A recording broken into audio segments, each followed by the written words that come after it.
munaasabadan oo ay mid si heersare loo soo agaasimay isla markaasina lagu daafurayay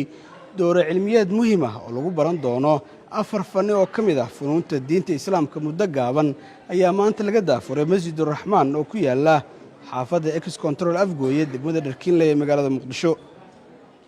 munaasabadda waxaa ka soo qayb galay culimo waaweyn oo ka mid yahay caalimka weyn ee mudariska ahna mu'assiska majliska xadiiska ee Soomaaliya Sheekh Abdiciid Sheekh Cali Cibaar Sheekh Mukhtaar Janaale Sheekh Xasan Axmed Kaahiye Sheekh Abdikariin Cuthmaan Caynab iyo culimo kale. ugu horeyn Sheekh Cabdiqaadir Cali Xaashi oo ku hadlayay afka maamulka masjidka iyo madaarista hoostaga dhinaca kalena agaasimaya dowradan iyo Sheekh Abdikariin Cuthmaan Caynab ayaa ka warramay muhiimadda dowrada inta ay socon doonto iyo waxyaabaha lagu baran doono. cilmiga waxay u dooreen 3 fanni: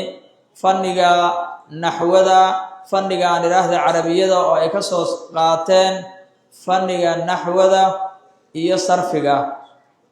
iyo fanniga fiqhiga oo la gaarsiiyo ilaa wixii minhaaj ka hooseeya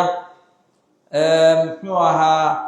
ay ka mid tahay kutubta zubadka iyo anwaarka iyo inta ka hooseysa. halka qofka fiqhiga ka gaarayna cilmi fara badan buu ka warqabaa. culumta naxwigana wixii alfiye ka hooseysa in la soo fahamsiiyo qofku waxaaba loogu talagalay in uu culum masaa'il naxwi inuu faa'iideysto wixii ajruumi ka koreeye ajruumi inuu ku fahmo naxwada. sarfigana sidaas oo kale in asagana qaacidada lagu fahamsiiyo sarfiga laamatul afcaalka loogu daro iyo markaa mukhtasaraadka kale ee loo garto. sidaas oo kale kutubta caqaa'idka iyagana in laga gaarsiiyo heer uu si fiican uga baahi beelo. 2 sano iyo bar iyo 2 maalmood oo kaliya ayay jadwal gareeyeen intaa inay soo saaraanna ay isku laazimiyeen. sida galab oo xad soo galayso insha Allah maqalka iyo bilaabo doonta waxayna ku agtahay soconaysaa bishii 8aad 5teeda ilaa 6da ay socon doonta insha Allah inta u dhaxaysa ayaa dadka lagu diiwaan gelinayaa. intaas kadib maxaa bilaabo doona insha Allah casharada ayaa toos u bilaabo doona oo halkaas ka sii bilaabanaya. intaas kadib qaar ka mid ah culimadii ka soo qayb gashay munaasabadda ayaa ka sheekeeyay muhiimadda ay leedahay barashada cilmiga iyagoo ku booriyay dhammaan ummadda Soomaaliyeed inay ka soo qayb galaan dowradan muhiimka ah. waxaan rajaynaynaa dowradan inay noqoto dowro ka duwan dowrooyinka magaalada oo ka tayo badan oo ka sarreysa oo muddo gaaban ilmihiina wax lagu barayo ayagoo dhinac walba ka dhisan, caqaa'idka hadday noqoto ka dhisan, carabiyada hadday noqoto ka dhisan, fiqhiga hadday noqoto ka dhisan, wax walba akhlaaqiyaadka ka dhisan. marka in ilaahay la caabudo waxaa ka horeyso in cilmiga la barto unbaa ka horeyso, laana cibaadadu ma suuragelayso mana ansaxayso cilmi la-aan iyo aqoon la-aan. waa meeshii Sheekh Axmed ibn Raslaan kitaabkiisa zubadka uu ku lahaa wa kullu man bigayri cilmin yacmalu acmaaluhu marduudatun laa tuqbalu. qof walba oo cilmi la-aan wax sameynayo acmaashiisa waa la soo celinayaa, la aqbali maayo. saali ajligeeda marka qofka haddii uu rabo inuu salaad dugto salaada cilmigeeda waa inuu yeeshaa,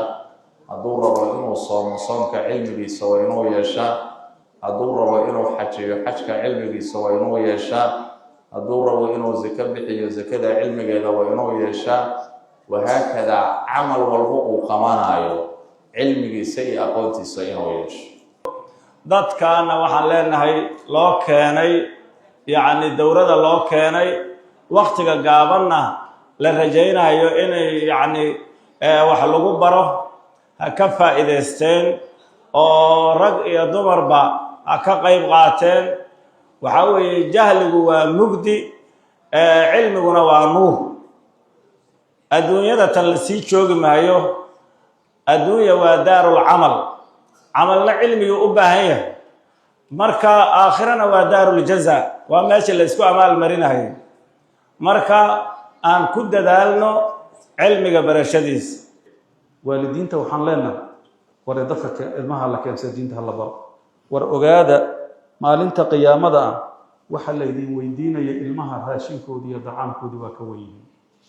awalu su-aalin oo amama allahi lagu weydiinayo ammaanada aada qaaday waa canugaada inaad ilaahay bartid taas waa midda koobaad mana laga badbaadayo waxaad uga badbaadi kartaan ilmaha inaad diinta keentaan masaajida keentaan masaajidu haddaysan buuxinin masaajidu hadday khaali noqoto adduunku waa fasahadaya inta masaajida la joogo oo wax laga baranayo oo dad akhlaaqle ay ka soo baxayaan intaasaa ummaddu nooshahay markii masaajida laga tago waa marka la halaagayo oo dadku fasaqo ay noqonayaan marka ilmaha masaajida hala keeno dadku waa ikhwat alkiraam dadku waa kala nasiib badan yihiin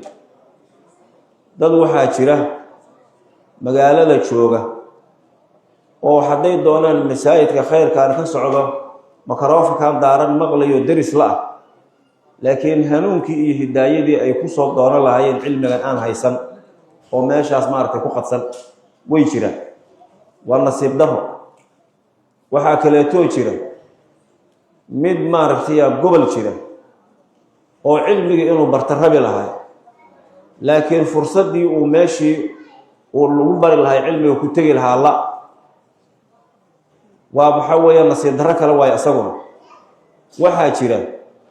mid cilmigii raba fursadna helay laakiin soo safray dhibaatooyin fara badan soo maray jid dheer soo jiiray waxa weeyaan masaajidka yimid kutubtii akhrisan lahaa laakiin meel wax ka cuna la isaguna mid waxa weeye waa un dhacdhacaya waa iska tacbaano waxa weeye meeluhu ku baahan yahay laakiin waa un dadaalaya wax waa baranaya waxaa aada u nasiib ah in culimmadii wax lagu akhri lahaa laguu diyaarshay makaankii wax lagugu akhri lahaa laguu diyaarshay haddii alla kuu ron yahay waktigii wax lagu akhri lahaayo lagu bari lahaana laguu soo gaabshay oo lagu yidhi wakti yar ee kooban ayaa wax lagugu baraya aada nasiib u qaaliya waayo la rabaa cunugu horta waxaa weeye inuu marka horta barto mucaamalatul khaaliq waa inuu bartaa ilaahay khaaliq ahaa oo maaragtay khalqay salaada siduu u duka lahaa iyo sidii u soomi lahaa iyo sidii maaragtay oo waalidka yacni xaqa uu ku leeyahay oo u guda lahaa waa inay horta la bartaa marka horta cunugu u bartaa kabacdina waa inuu mucaamalatul khalqiga u bartaa cunugu hadduusan mucaamalatul khalqigii baran waxaad u leedahay jaamacad iyo iskool iyo waxbaan u dirayaa baad leedahay ma baada soo barinba maba yaqaanba siduu mucaamalatul khalqigiisa ula macaamili lahaa rasuulku markii haddaadan barinba yacni siduu ilaahay inuu macaamili lahaa aadan barin uma kabacdi mucaamalatul khalqigina aadan barin waxa weeye waa kuu dhammaatay ugu dambayntii xaaji cali kaafi xaashi siyaad oo waqfay masjidka islamarkaasina ka mid ah gacansiiyayaasha dowladda ayaa u mahadceliyay dhammaan culimadii ka soo qayb gashay munaasabadda sidoo kale waxaan mahad celinayaa mashaayikhdii maanta noo iftitaaxday kelimaadka qaaliga badan maaragtay maanta halkaan nooga soo jeediyey waxaan leeyahay jasaakum allahu khayr aljazaa ilaahay haydii amaan mariyo annagana ilaahay hanagu anfaco maantay muxaadaradii ay noo soo jeediyeen iyo sida ay diinta noogu tatajiyeen ama ay noogu raqbogeliyeen ilaahay hanagu anfaco ilaahayna hanoo aqbalo annagana kuwii qaata allah naga dhigo sidoo kale raggii dhallinyaradii soo abaabushay dowladan iyo xafladan iyo sidaan uga soo shaqaysay ayaa kan ajirkeeda la badiyo waxaan kaloo mahad celinayaa kasoo qaybgalayaasha kasoo qaybgalay xaafadda odayaasha xaafadda dhallinyarada hooyooyinka qaaliga ayakana sidoo kale u mahad celinayaa dowladan waxaa la rajeynayaa inay qayb weyn ka qaadato dacwada diinta islaamka iyadoo la rajeynaya in muddo gaaban ay ka soo baxaan arday aqoon durugsan u leh qaybaha kala duwan ee funuunta diinta islaamka